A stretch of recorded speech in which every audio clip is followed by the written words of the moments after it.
Hechos 16. Después llegó a Derbe y a Listra. Había allí cierto discípulo llamado Timoteo, hijo de una mujer judía creyente, pero de padre griego. Y daban buen testimonio de él los hermanos que estaban en Listra y en Iconio. Quiso Pablo que éste fuera con él, y tomándole, le circuncidó por causa de los judíos que había en aquellos lugares, pues todos sabían que su padre era griego. Al pasar por las ciudades, les comunicaban las decisiones que habían acordado los apóstoles y los ancianos que estaban en Jerusalén para que las guardaran. Así que las iglesias eran animadas en la fe y aumentaban en número cada día. Atravesando Frigia y la provincia de Galacia, les fue prohibido por el Espíritu Santo hablar la palabra en Asia. Y cuando llegaron a Misia, intentaron ir a Bitinia, pero el Espíritu no se lo permitió. Entonces, pasando junto a Misia, descendieron a Troas. Una noche, Pablo tuvo una visión. Un varón macedonio estaba en pie, rogándole y diciendo: Pasa, Macedonia, y ayúdanos. Cuando vio la visión, enseguida procuramos partir para Macedonia, dando por cierto que Dios nos llamaba para que les anunciáramos el Evangelio. Zarpando pues de Troas, navegamos directamente a Samotracia. El día siguiente a Neápolis y de allí a Filipos, que es la primera ciudad de la provincia de Macedonia y una colonia. Estuvimos en aquella ciudad algunos días. Un sábado salimos fuera de la puerta, junto al río donde solía hacerse la oración.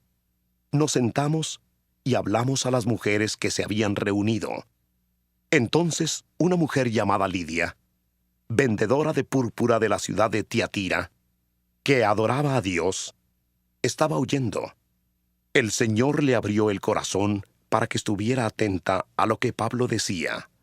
Y cuando fue bautizada, junto con su familia, nos rogó diciendo: Si habéis juzgado que yo sea fiel al Señor, hospedaos en mi casa. Y nos obligó a quedarnos. Aconteció que mientras íbamos a la oración, nos salió al encuentro una muchacha que tenía espíritu de adivinación, la cual daba gran ganancia a sus amos adivinando. Esta, siguiendo a Pablo y a nosotros, gritaba: Estos hombres son siervos del Dios Altísimo. Ellos os anuncian el camino de salvación. Esto lo hizo por muchos días, hasta que, desagradando a Pablo, se volvió él y dijo al espíritu: Te mando en el nombre de Jesucristo que salgas de ella. Y salió en aquella misma hora. Pero al ver sus amos que había salido la esperanza de su ganancia, prendieron a Pablo y a Silas y los trajeron al foro ante las autoridades. Los presentaron a los magistrados y dijeron: Estos hombres, siendo judíos, alborotan nuestra ciudad y enseñan costumbres que no nos es lícito recibir ni hacer, pues somos romanos. Entonces se agolpó el pueblo contra ellos, y los magistrados, rasgándoles las ropas, ordenaron azotarlos con varas. Después de haberlos azotado mucho, los echaron en la cárcel, mandando al carcelero que los guardara con seguridad, el cual, al recibir esta orden, los metió en el calabozo de más adentro y les aseguró los pies en el cepo. Pero a medianoche, orando Pablo y Silas, cantaban himnos a Dios, y los presos los oían. Entonces sobrevino de repente un gran terremoto, de tal manera que los cimientos de la cárcel se sacudían, y al instante se abrieron todas las puertas, y las cadenas de todos se soltaron. Se despertó el carcelero, y al ver abiertas las puertas de la cárcel, sacó la espada y se iba a matar, pensando que los presos habían huido.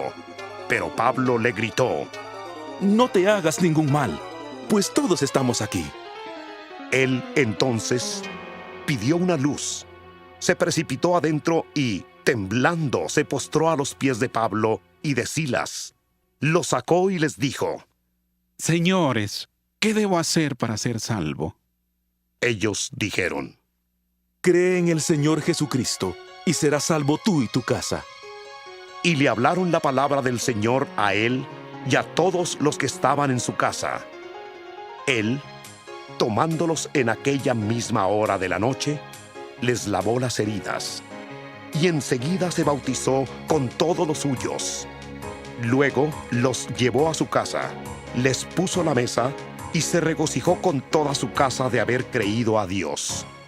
Cuando fue de día, los magistrados enviaron guardias a decir: ¡Suelta a esos hombres! El carcelero hizo saber estas palabras a Pablo. Los magistrados han mandado a decir que se os suelte. Así que ahora salid y marchaos en paz. Pero Pablo le dijo: Después de azotarnos públicamente, sin sentencia judicial, y siendo ciudadanos romanos, nos echaron en la cárcel, y ahora nos liberan encubiertamente. No. Por cierto, si no vengan ellos mismos a sacarnos. Los guardias hicieron saber estas palabras a los magistrados, los cuales tuvieron miedo al oír que eran romanos. Fueron y se excusaron. Los sacaron y les pidieron que salieran de la ciudad. Entonces, saliendo de la cárcel, entraron en casa de Lidia, y habiendo visto a los hermanos, los consolaron y se fueron.